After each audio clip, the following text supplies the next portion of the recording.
Okay.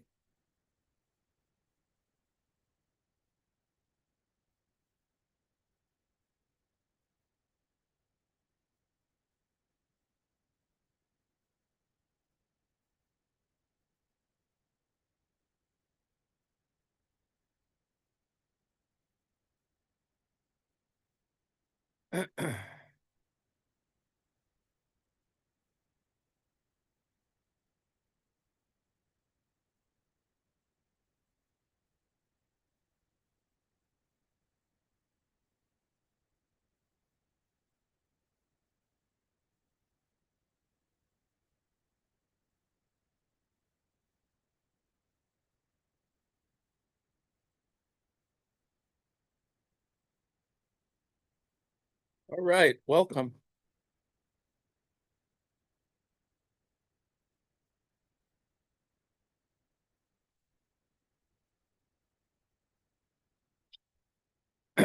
Welcome to Wednesday office hours.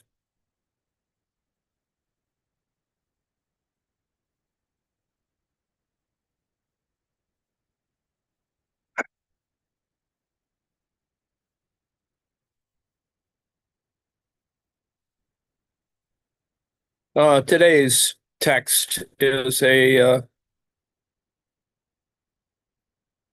the video I did the first couple sections of this, and we'll just continue on with this because I think people will find it interesting. It is available in our Discord file. Fair use wise. The book is called Theater of Capital, Modern Drama and Economic Life. And Alisa Zhulina is well, performance artist, a playwright, I guess a professor of theater as well. And it's an interesting book. And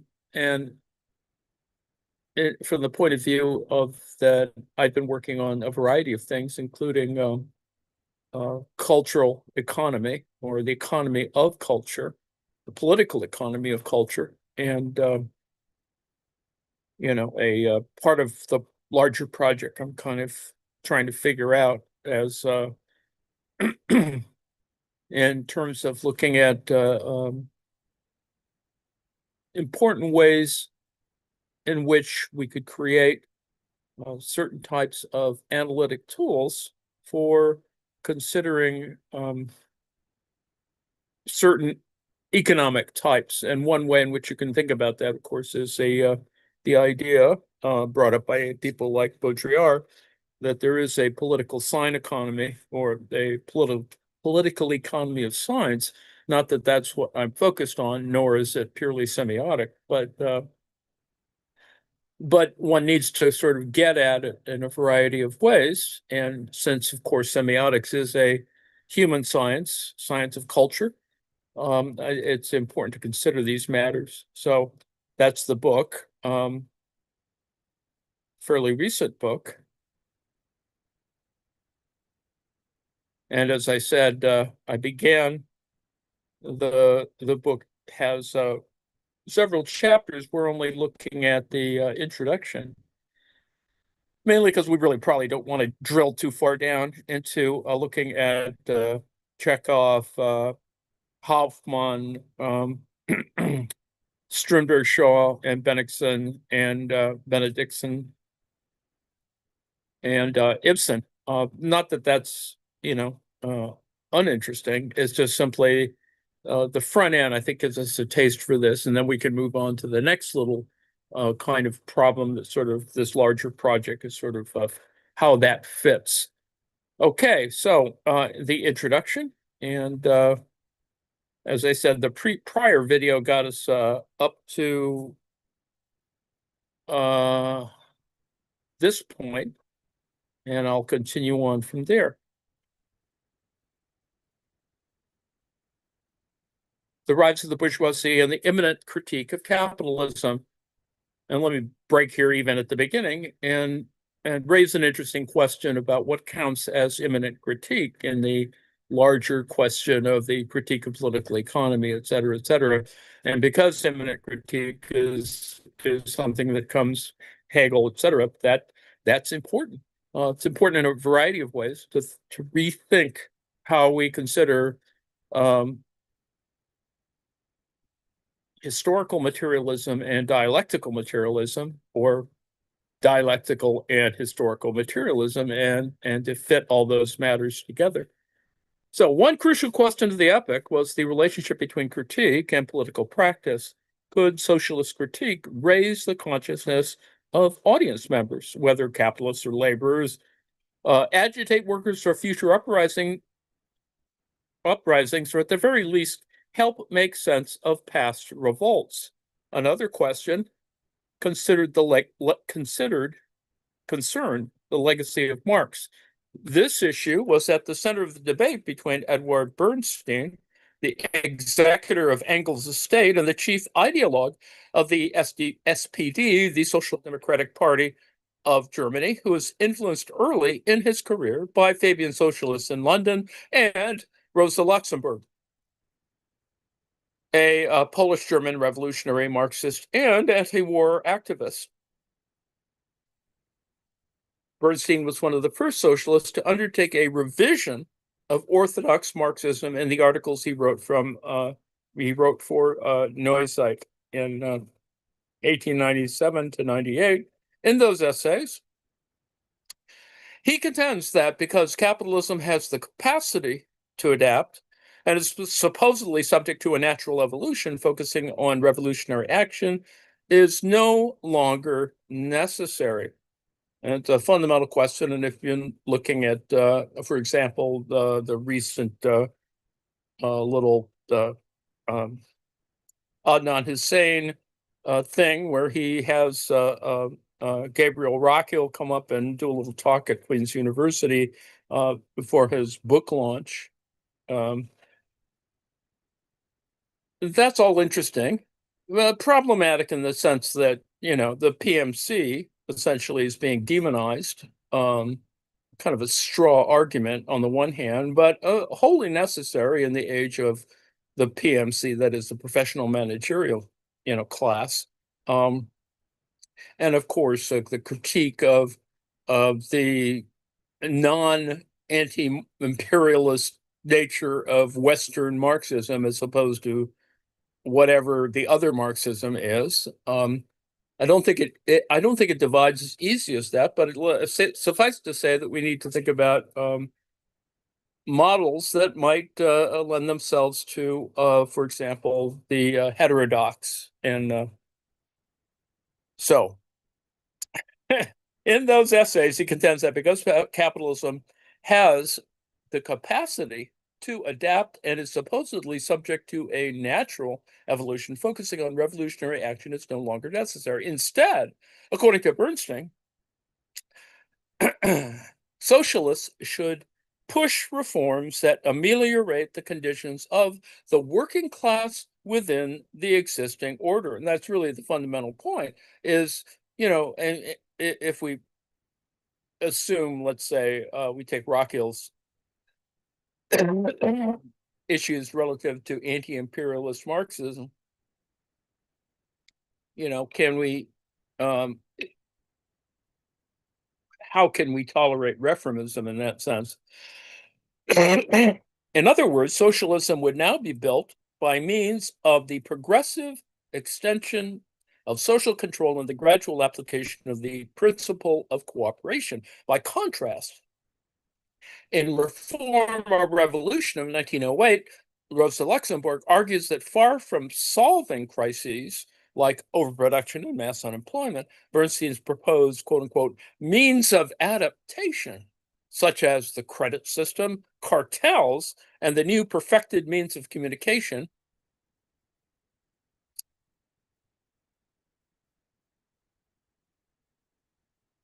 render the internal contradictions of capitalism sharper and more aggravated.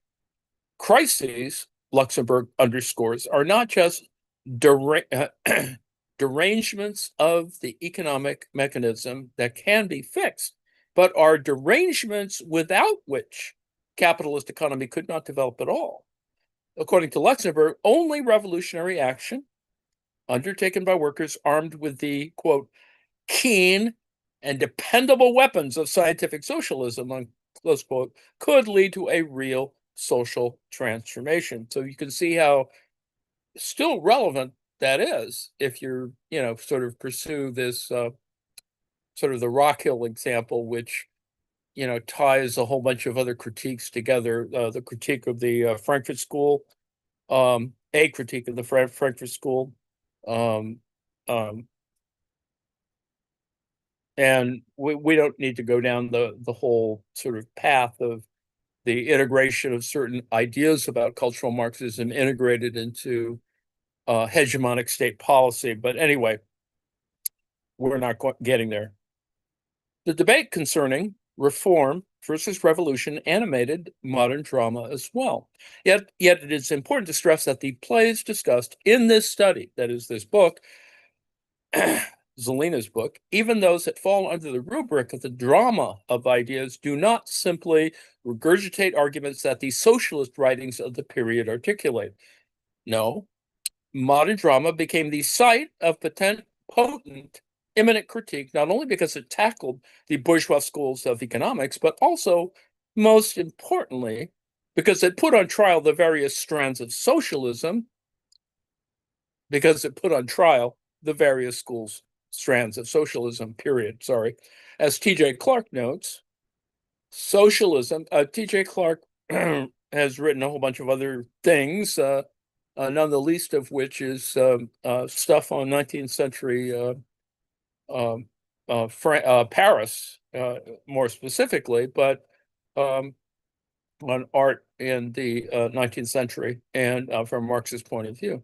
Anyway, as T.J. Clark notes, socialism, quote, occupied the real ground on which modernity could be described and opposed.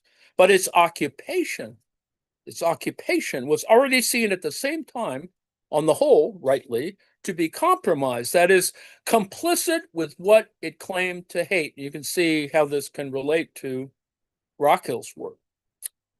Indeed, as several examples in this book highlight, whatever socialist positions the playwrights may have defended in the public realm, these were not unproblematically reflected or enthusiastically promulgated in their drama.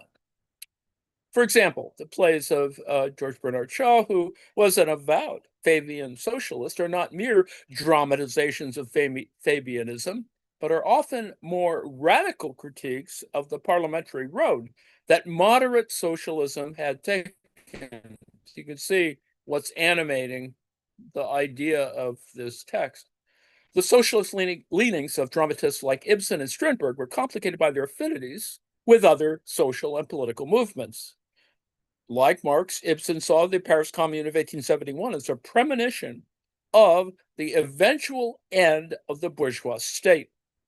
As Everett Sprinkhorn points out, however, Ibsen focused more on the spiritual enhancement of humanity than on material conditions, while Ibsen acknowledged that without consciously aiming at it, simply by depicting human character and human destinies, he may have, quote, arrived at some of the same conclusions as the social democratic moral philosophers had arrived at by scientific processes, close quote. His plays, Ibsen's plays, often flaunt aristocratic individualism. You can see how this relates to Rockhill. And even anarchism, which are difficult to reconcile with socialism's call to solidarity and collective action. It's a fundamental point. It is one that divides the left, can even create issues that are not insignificant. For example, in the Spanish Civil War. But anyway, whatever socialist beliefs the young Strindberg may have held were intermingled with Strindberg's later embrace of the Nietzschean idea of the intellectual Superman. You can see how problematic that can become. Drama, which allows multiple and competing voices to be heard in the most concrete way, became the channel through which these playwrights attempted to work through their own and their era's inherent contradictions. They did so through immanent critique, a method of locating intrinsic contradictions, quote, between the avowed ideas of an institution or an ideology and the actual practical form it legislates for itself. And a method that emerged from the dialectic of Hegel and evolved through Marx's challenge to supposedly natural laws of the science of political economy. Let me break here for a second and show you that that's the point. I'm hope that Rockhill would, cop to his own immanent critique, in particular of the Frankfurt School. But he doesn't have to do that. I just think that immanent critique is the method by which we can offer up a more performative or praxeological or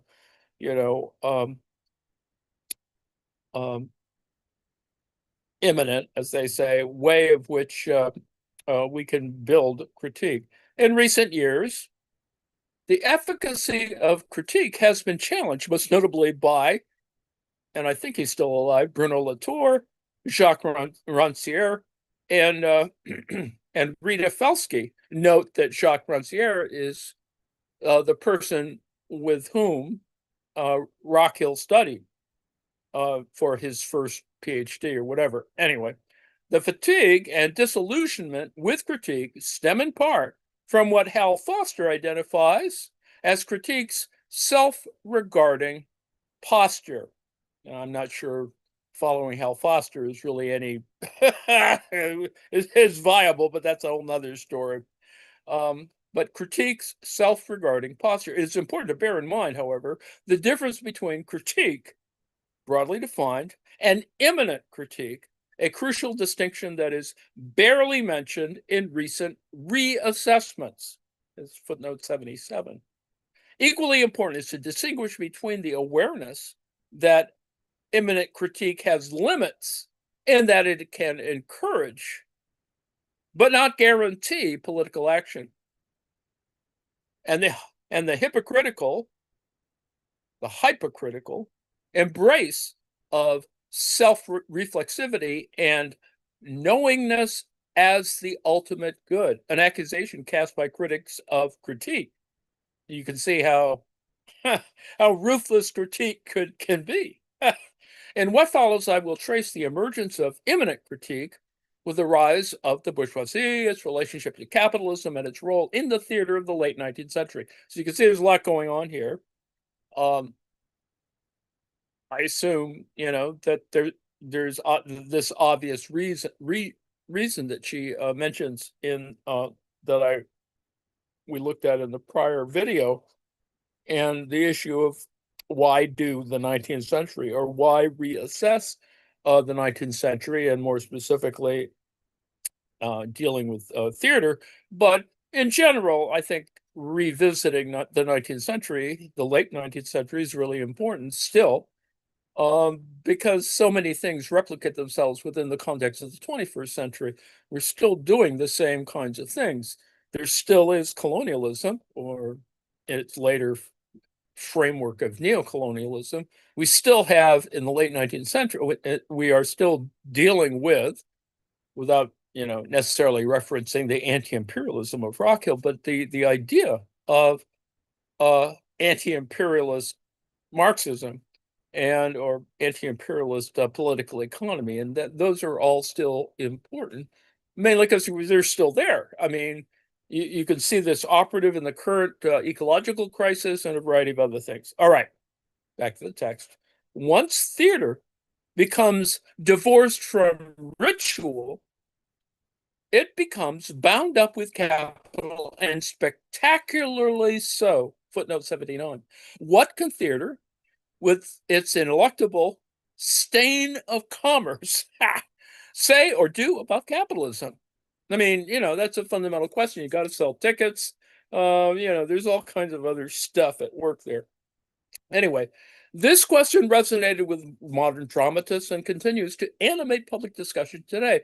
In the wake of the 2008 financial crisis, theaters' contradictory imbrication in capital has palpably come to the fore as the most commercially successful shows both denounce the status quo and inadvertently end up celebrating the core values of capitalism through their economic infrastructures and or ideological message.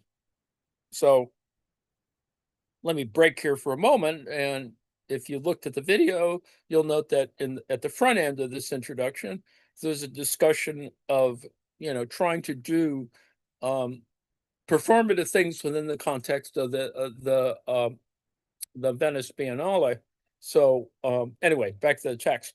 Tickets for Stefano Massini's Lehman trilogy, chronicling the rise and fall of the Lehman Brothers, sold for over 2,000 on StubHub, ensuring that it was mostly the haves who were in the seats. Wall Streeters could be heard gushing in the lobby of the Park Avenue Armory. Quote, finally, a show that gets us.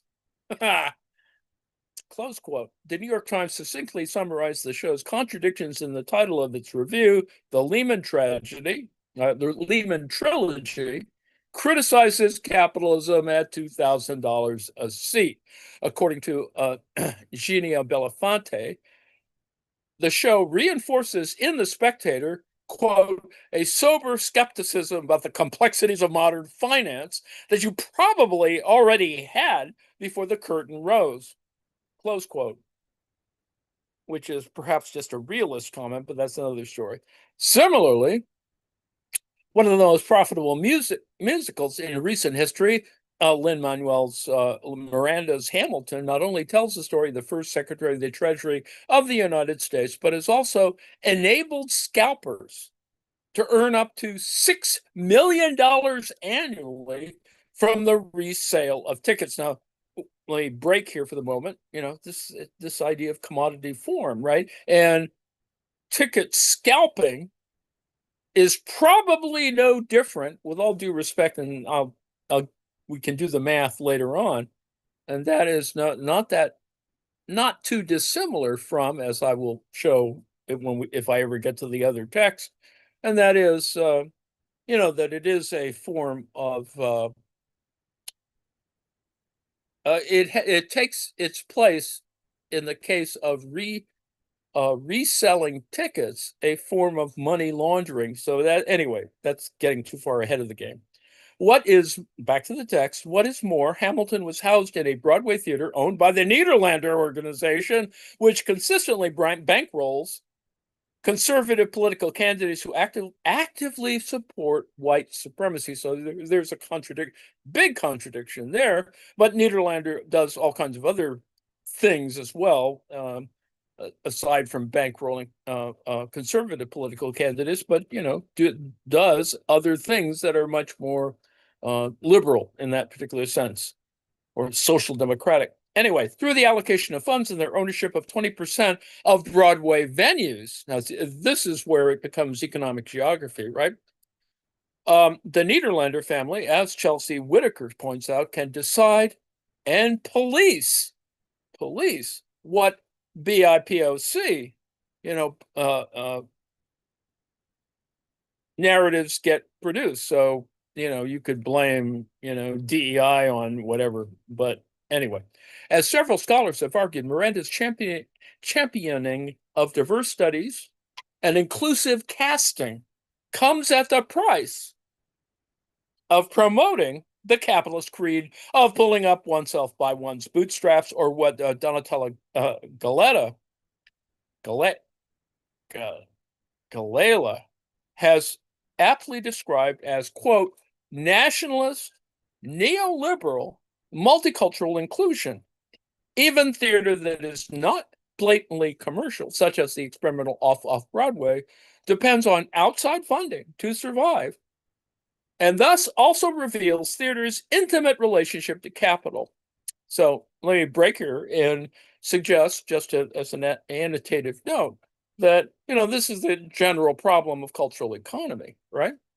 That it can critique, certainly, it has revolutionary potential in that context, but on the other hand, in order for it to survive, at least in a from an entryist point of view, or from a transitional or pre-revolutionary point of view, you sort of still have to do stuff.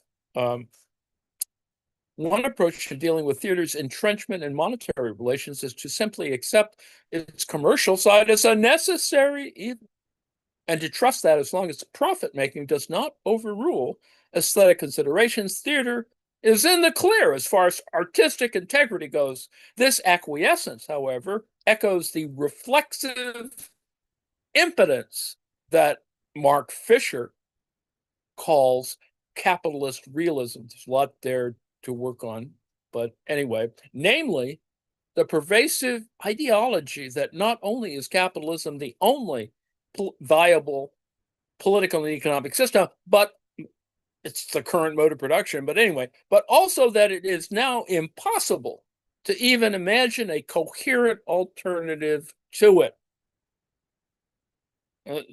This, capitalist realism. Well, anyway, we can talk about Mark Fisher's work at some other point.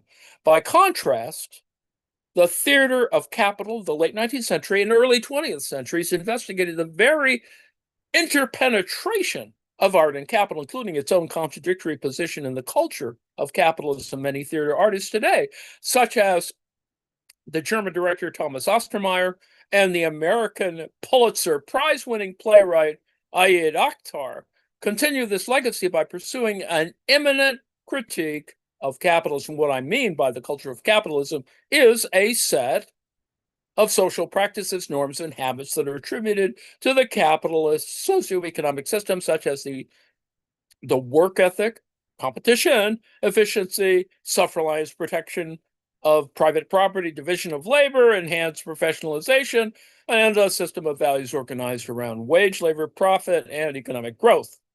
It's all that. Treating aesthetic concerns separately from the business side of theater reinscribes, and this is Rockhill's point as well, I would assert, treating aesthetic concerns separately from the business side of theater reinscribes the very ideology by which economics has sealed itself off as a separate sphere of influence. Bypassing the economic side of theater as its least interesting and the most annoying aspect, scholars will often focus on topics supposedly worthier of critical attention. Or, if they do turn their attention to economic issues, find that they have to justify their interest in the way Bernard Decore does in the introduction to his excellent Money and Politics in Ibsen, Shaw, and Brecht of 1980. While asserting that the socioeconomic themes he addresses have been among the major but often neglected concerns of these three writers, Decore finds it necessary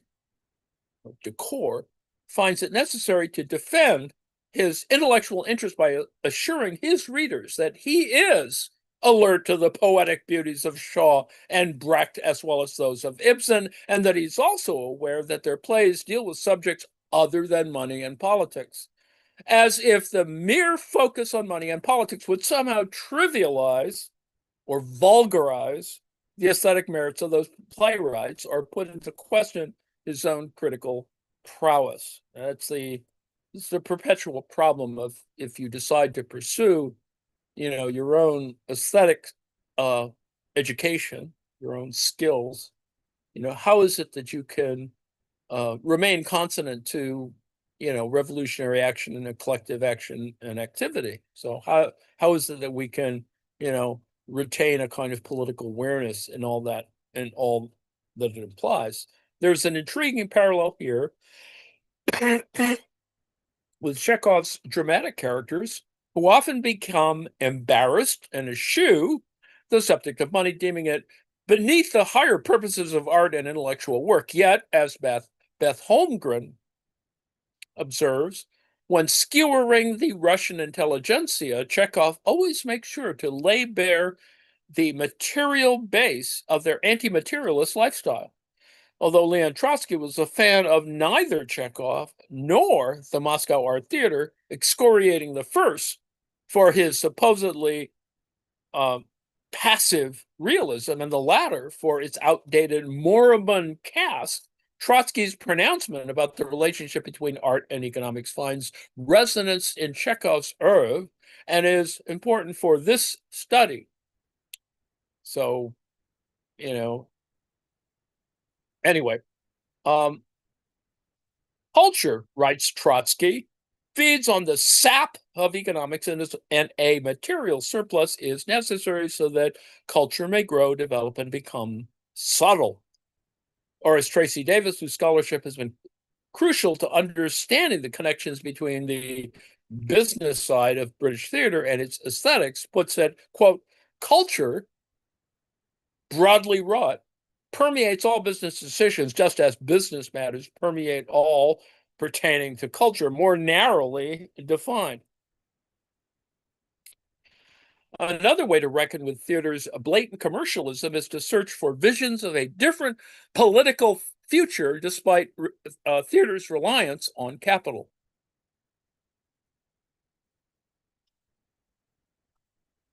Jill Dolan calls utopian performatives those small but profound moments in which performance calls the attention of the audience in a way that lifts everyone slightly above the present into a hopeful feeling of what the world might be like if every moment of our lives were as emotionally voluminous, generous, aesthetically striking, and intersubjectively intense.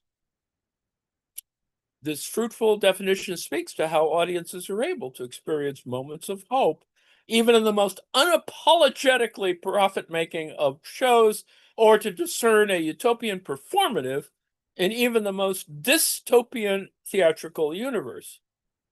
Now, another approach is to argue, as Nicholas Roudor persuasively does, that it is precisely in theater's failure, our discomfort with it, its embeddedness in capitalist leisure, its status as a bourgeois pastime, that its political value is to be found. For Roudor, theater is quote unquote quote a good because perverse place, a good but perverse place to go looking for communist potential, close quote, because of the ways that it dramatizes the relationship between work and leisure under industrial capitalism. And is that not so for all the arts in that sense? Thus, both Dolan and Roudor see, or Rideour, see theater as a site for envisioning different political possibilities. For Dolan, utopian potentials exist despite theater's dependence on capital. For Roudor, it is precisely theater's entrenchment in the culture of capitalism that makes it politically valuable. So let me break here for a second and suggest that underlying this, of course, is the idea that art is, in fact, insurgent. It has always been that because of the way it operates within the context of cultural consciousness. But anyway, and that is, if nothing else, a classical ideal. But anyway, that's another story. One aim of my book is to show that attending to the economic context of theater and the economic questions raised in modern drama is not a reductive gesture, but rather opens new meanings in a given work as well in the study of economics. Thus, it is important to note that theater scholars are not the only ones susceptible to a dismissive or disparaging view of economic questions. This bias permeates the humanities in general, indeed. As Elizabeth Hewitt remarks in reference to American literary studies, even as the scholarship of the past 3 decades has investigated the importance of the market, quote, the field has not entirely erased its essentially antagonistic attitude towards the economic world that is so fundamental to the production of the archive it studies, close quote. This goes back to some of the things that might be more problematic, let's say, for Rockhill, like people who discuss literary canons and stuff like that. Anyway, in part, this hostile attitude is due to the fact that economics has become a members-only club with its own rules and exclusionary or exclusory jargon. Exclusory jargon. For example, Martin Bodenham, a contemporary writer of financial thrillers, describes how the mere mention of finance tends to elicit, at best, boredom and at worst, annoyance from readers.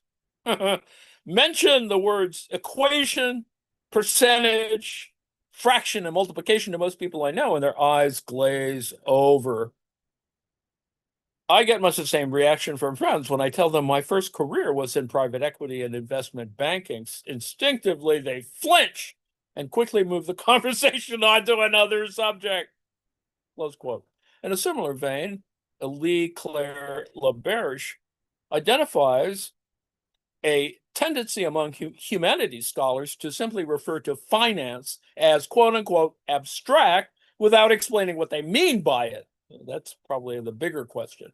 According to Akhtar, there is a price to be paid for neglecting the business of the economic world, as the public's ignorance is precisely what allows the business elites to grab and hold on to power. In Junk of 2017, a finance drama with Ibsenian undertones, Akbar has Robert Merkin, his anti-hero, express the following insight, quote, "That's how they get you. It's how they get everyone. The system speaking a different language, a language that they know people don't understand. The second anyone tries to explain it, their eyes glaze over. That's by design," close quote. Cultural economy has tried to rectify this oversight by illuminating the critical role of cultural factors in the functioning of financial systems, and so has economic criticism, about which more later. See, that's why, let me break here again, that's why I want to look at the introduction, because you can see kind of what the methodology is for this text. It is important to remember that the prevalent economic myopia is historically contingent. Yes, it is a product of the development and domination of neoclassical economics. What passes today as quote unquote economics in general parlance, disparaged as an abstract and insular science focused on the supply and demand curve, is only one, even if predominant, version of the study of economic questions. Indeed, by contrast, the playwrights covered in this book were passionately interested in the economic questions of their day, which we could argue is pre-neoclassical, sort of. They were committed in studying and trying out a variety of different economic ideas and models on stage. They were also fascinated by the very nature of money. As Nikki Marsh has recently noted, although scholars of modernist studies have paid increasing attention to market relations and to socioeconomic questions, in the last 2 decades, the chief preoccupation has been with what money does rather than with what money is. Money is indeed a strange subject to tackle. It's one of the most symbolic, mythical, one might say even magical objects. At the same time, it's also incredibly prosaic. An object all of us handle one way or another in our everyday lives, even as most of us spend a lot of time worrying about money, we rarely think deeply about its ontology. As this book will show, modern dramatists were committed to exploring what money is.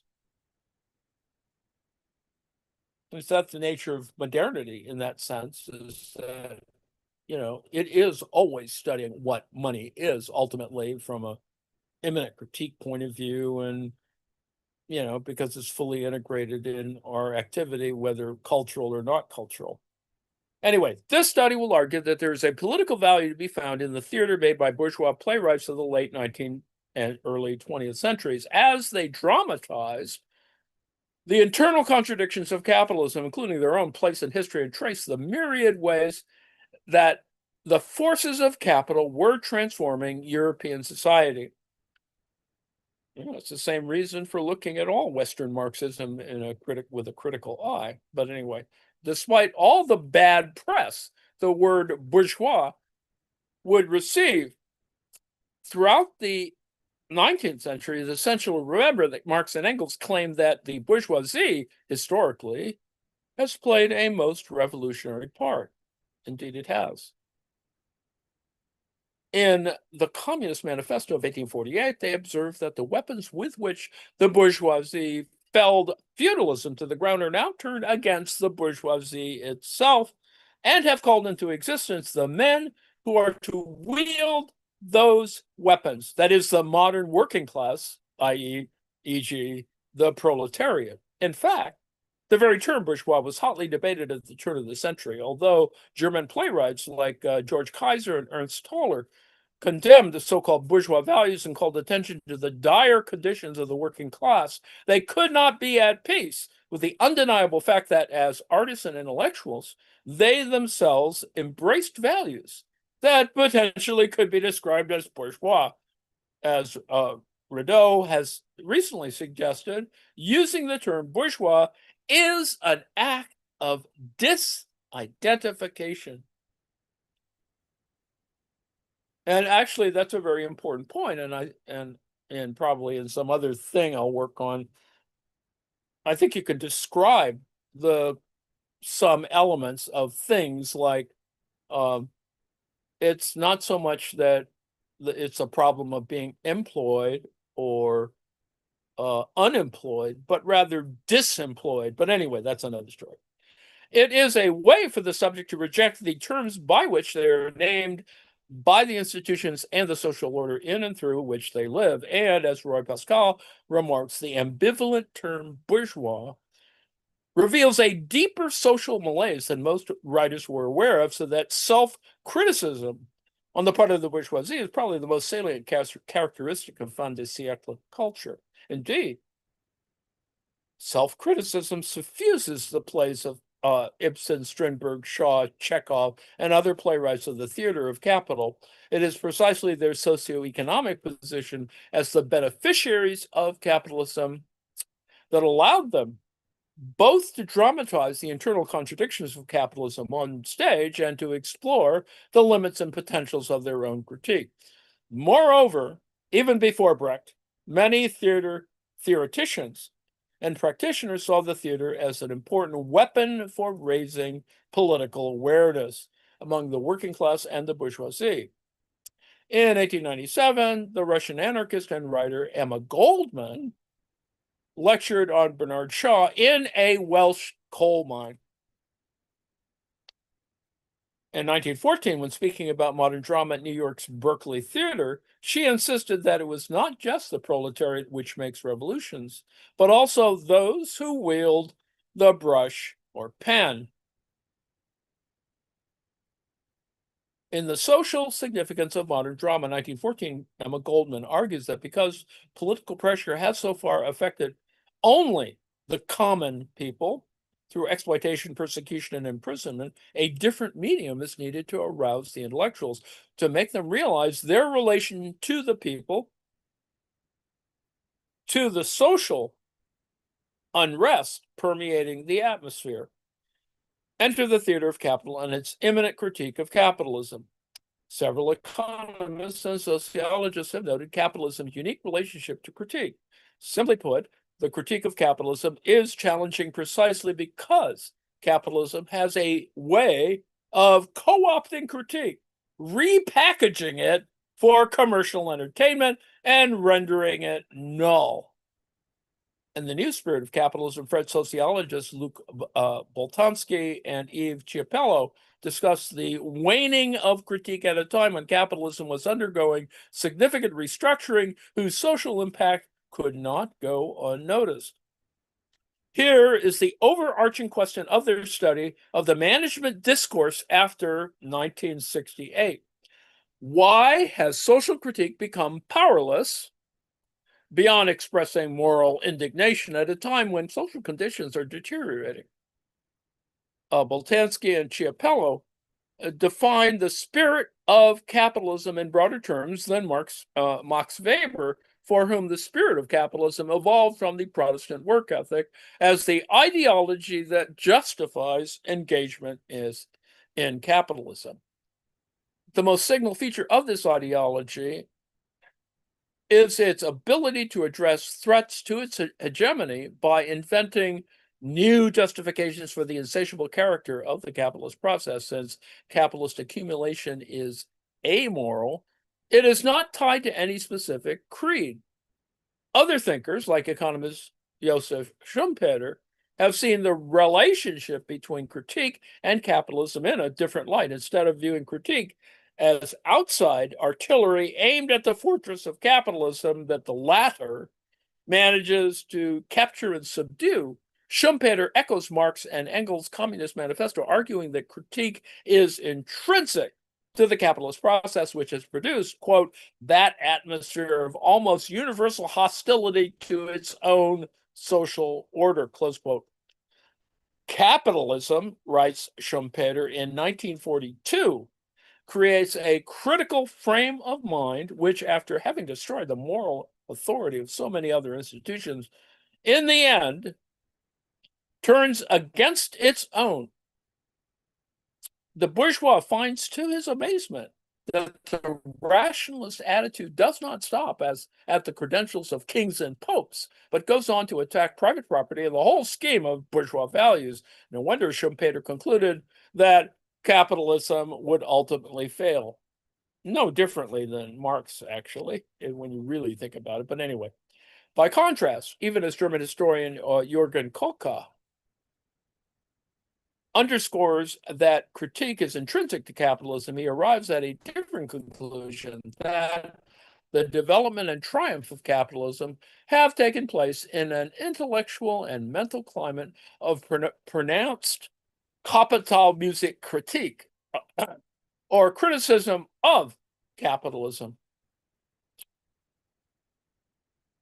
This leads Kolka to ponder why critique has not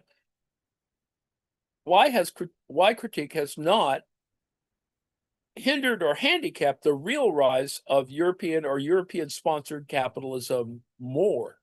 Echoing Bernstein, Kolka suggests that the widespread criticism of capitalism has contributed to its permanent change and reform, as well as indirectly and inadvertently to its survival and success. Yet, as the earlier Bernstein-Luxemburg debate demonstrates, not all socialist critique is imminent.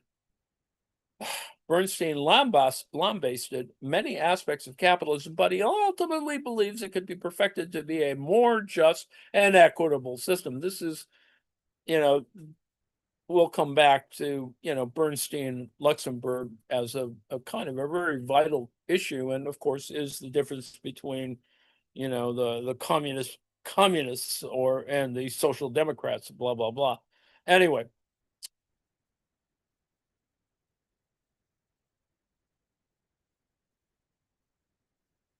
Luxemburg's imminent critique, by contrast, insists that capitalism is characterized by internal contradictions and crises, like mass unemployment and overproduction, which can only be resolved by overcoming capitalism. As Brazilian theater director and political activist Augusto Boal once put it, capitalism, quote, is fundamentally immoral because the search for profit, which is its essence, is incompatible with its official morality, which preaches superior human values, justice, etc.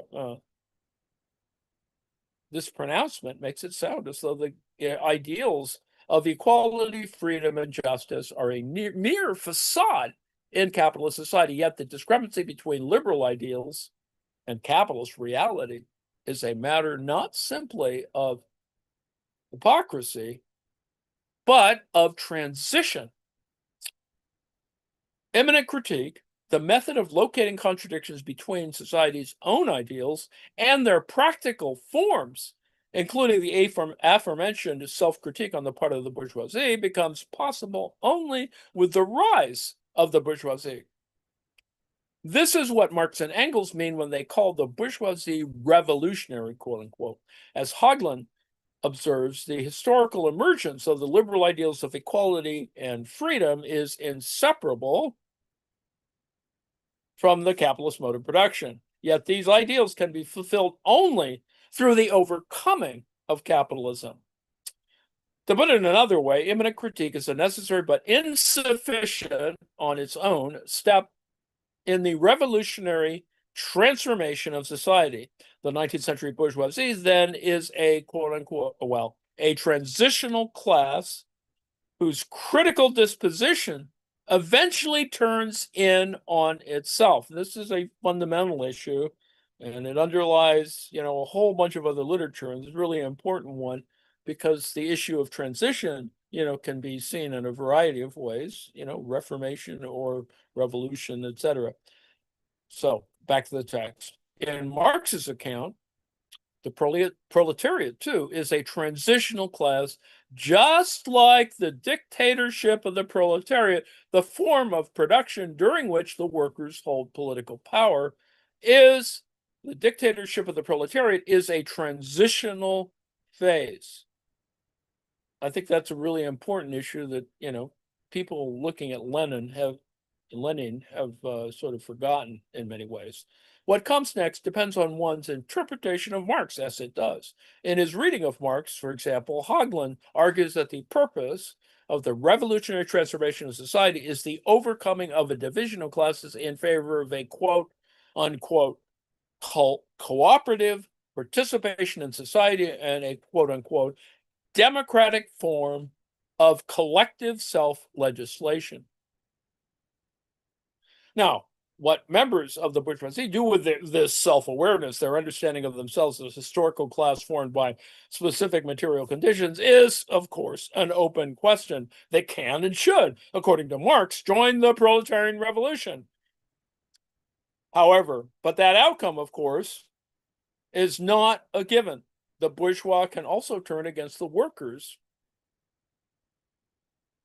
in distrust or fear, as it happens in a few early 20th century German expressionist drama, engage them in sham allyship, or fall into the reflexivity trap, namely what cultural critic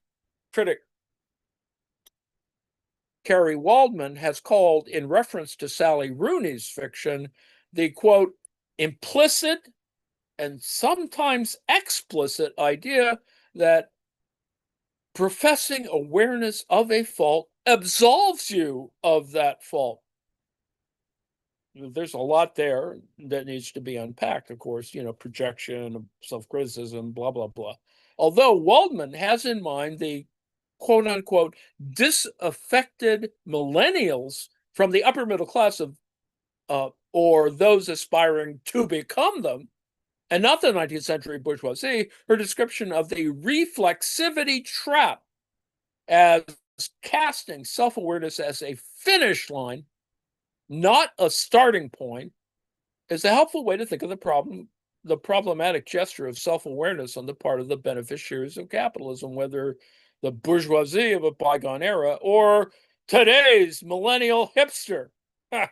According to Waldman, neither authors nor readers should be applauded merely for the quote-unquote moral work of feeling bad or for their self-hatred as members of the ruling class. And you can see how that might be important relative to critiques like Catherine Lew's of the professional managerial class. Anyway, this self-critique on the part of the beneficiaries of capitalism can help us understand how 19th century bourgeois theater has political value. Immanent critique is an indispensable step in the revolutionary struggle, but it is not sufficient in and of itself.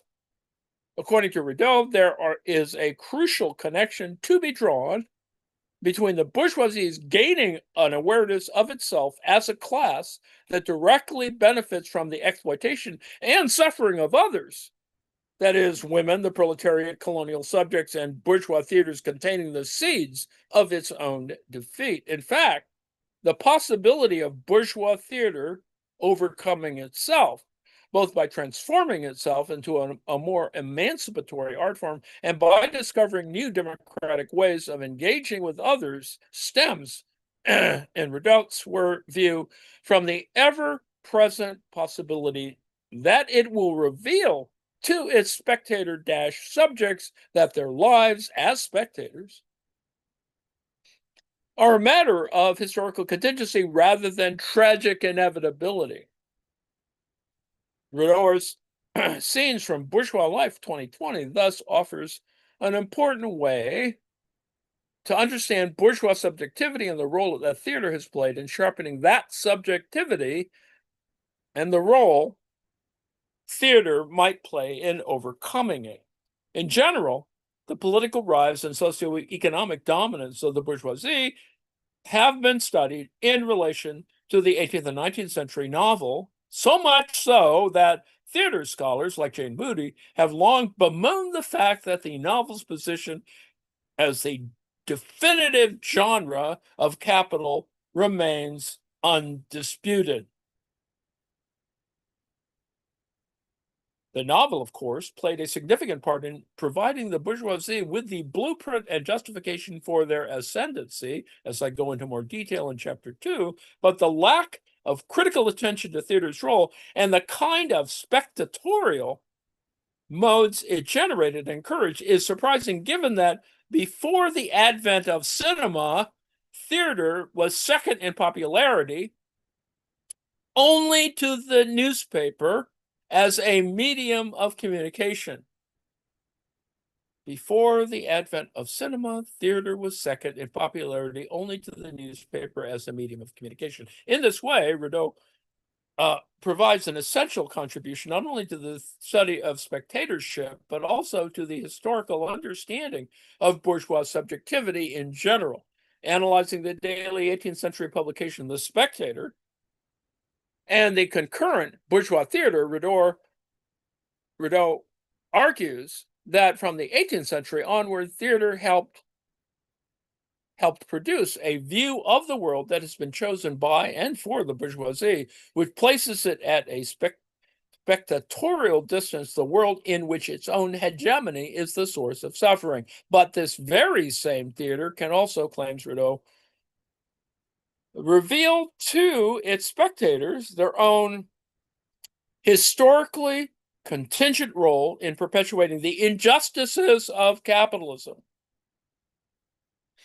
Now, let me break here and just annotatively say that, you could argue that lawfare and legal studies and, in terms of a political economy critique, it does the same thing. That a court operates like a theater in that sense, which raises a whole bunch of other questions about, law and literature and a bunch of other things, needless to say. Anyway, but this very same theater can also, claims Rideau, reveal to its spectators their own historically contingent role in perpetuating the injustices of capitalism. This was, after all, Brecht's hope. Rideau's argument is a brilliant corollary to and reworking of Cavell's reading of Shakespeare's King Lear in The Avoidance of Love. This is Stanley Cavell, I think. While Cavell suggests that in unveiling to its spectators the world's theatricality and their own passive acquiescence to the state of affairs, King Lear arouses a kind of ethical desire to move beyond the conditions of being a spectator. Rideau emphasizes that this experience is not only not unique to King Lear, but also exemplary of much of theater, which always contains within it the capacity to understand or cancel the effects of its own theatricality. On the one hand, yes, theater is perhaps one of the most powerful ideological tools, what Terry Eagleton calls a quote-unquote moral technology for the production of complacent Bourgeois subjectivity, on the other hand, as Rideau points out, by referencing Althusser's little theoretical theater does not always work in this way. Members of the audience might not be looking where the playwright or director wants them to. Instead, spectators can, as Rideau himself does throughout his study, pay close attention to colonial subjects erased from theater history and to products of colonialism that appear on stage, most notably coffee and tobacco, and thereby consider the conditions of their own production. Now, what emerges from Rideau's incisive argument is that bourgeois theater grapples with its internal contradictions in the same way that the capitalist mode of production gave rise to the ideals of equality and freedom and created the possibility of a critical frame of mind that could eventually turn on capitalism itself. So, bourgeois theater, having originated in capitalist culture, is equally capable of producing the tools for its own overcoming. Now, even as theater creates a spectatorial colonial distance between its spectator subjects and the rest of the world they subjugate, it also creates a potential for immanent critique, which, while not sufficient in and of itself, is a necessary step in understanding the conditions of one's production as a bourgeois subject in order to overcome those conditions. Put simply, just because I might become painfully and anxiously aware that as a theater spectator and professor of theater studies, I am a beneficiary of capitalism, colonialism, and white supremacy, namely, that I directly benefit from the exploitation and suffering of others, does not mean that I will take political action or even want to change the world, but self-awareness does increase that possibility. Compared with a situation where I'm completely oblivious to the historical conditions of the production of my subjectivity, or with the feudal system, where I might believe that my position is appointed by God and therefore just. Of course, I might also, like a self-aware character in a Sally Rooney novel, exchange lots of texts about Marx with friends, do a lot of hand-wringing, find the whole political apparatus insurmountable, and engage in cynicism and self-loathing while simultaneously trying to drown out all that cynicism and self-loathing with alcohol, drugs, and or sex. Nevertheless, reading about or watching such characters on stage who do nothing about their self-awareness as beneficiaries might inspire me not to be like them. In this book, I will argue that what I call the theater of capital not only invites its spectators, who primarily are the beneficiaries of capitalism, to attend to their own historical position, but also dramatizes the internal contradictions of capitalism while testing different economic ideas and models on stage. Many of the playwrights in this study display a marked hostility towards capitalism and their complicity as members of the bourgeoisie. Hauptmann, Kaiser, Toller, even stage humanity's self-destruction, Kaiser, Kopek. Most importantly, modern drama constantly questions the effect and purposes of its own critique. I do not disagree that the 19th century drama of social reform, for example, sought to ameliorate social conditions and in some cases was successful, but it is not the only theoretical work being done in this drama, which at the same time puts on trial the theoretical weapons of left-wing intellectuals, that is, irony, satire, dark humor, moral outrage, and yes, self-critique. For instance, one may undoubtedly read Shaw's Major Barbara as an illustration of Shaw's politics, namely the Fabian belief in the advancement of socialism through gradualist and reformist means, eventually resulting, as Decor puts it, in the fusion of money and morality. Yet an interpretive problem arises when Adolphus Cusius discovers that Andrew Undershaft, the powerful arms dealer, has built a William Morris labor church in his would-be capitalist utopia of uh, uh, Perivale, St. Andrews, discerning the dark humor and perversity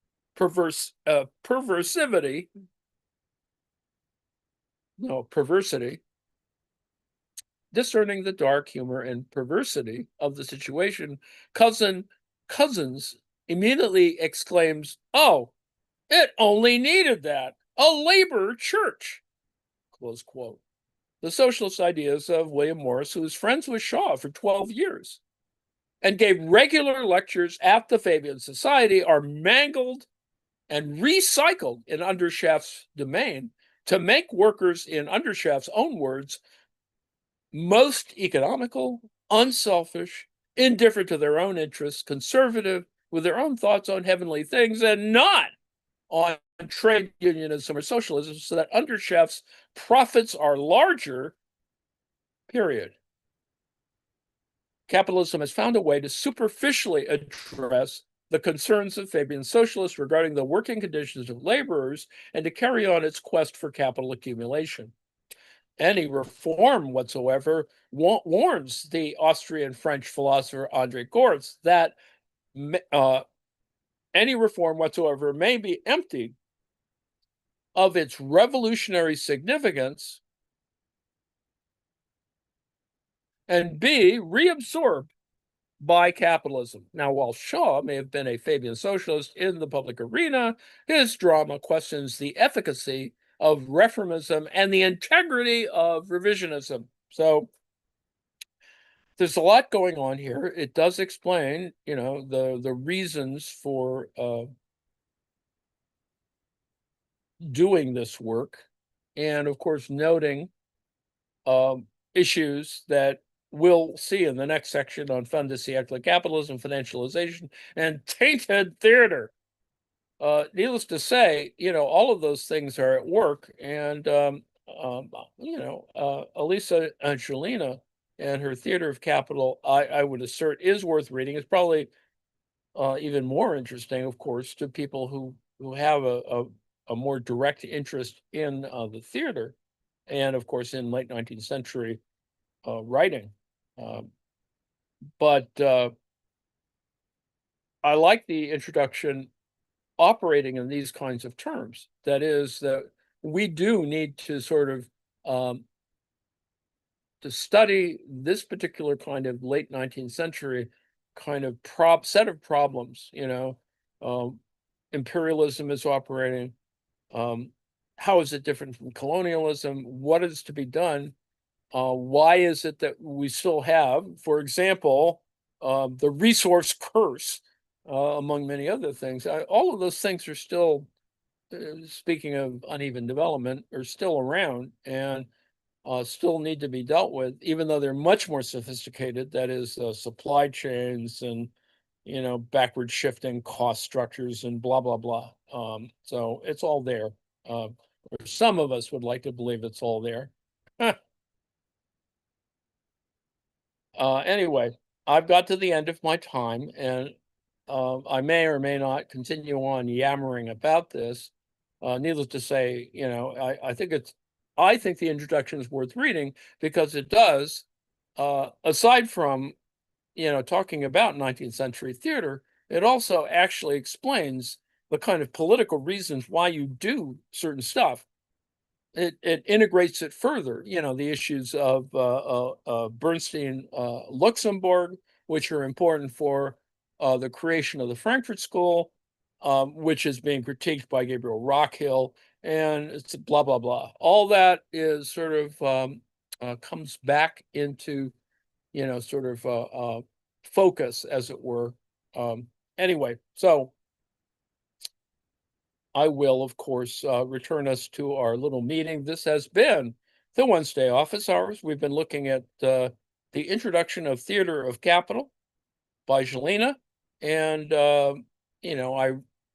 hope you'll take a little time to look at it. And if you're familiar with Ibsen at all, you'll find that concretizes certain ideas the idea that we can relocate certain of these ideas within the context of theatrical production as, on the one hand, performative, on the other hand, as really expensive tickets. So, you've got all these other things going on, which I think are still worthy of discussion. And the fact that she begins the introduction with a piece from the Venice Biennale suggests that obviously it's about a much larger or different scale and scope of artistic activity. So anyway, I will return us to our meeting, shut off the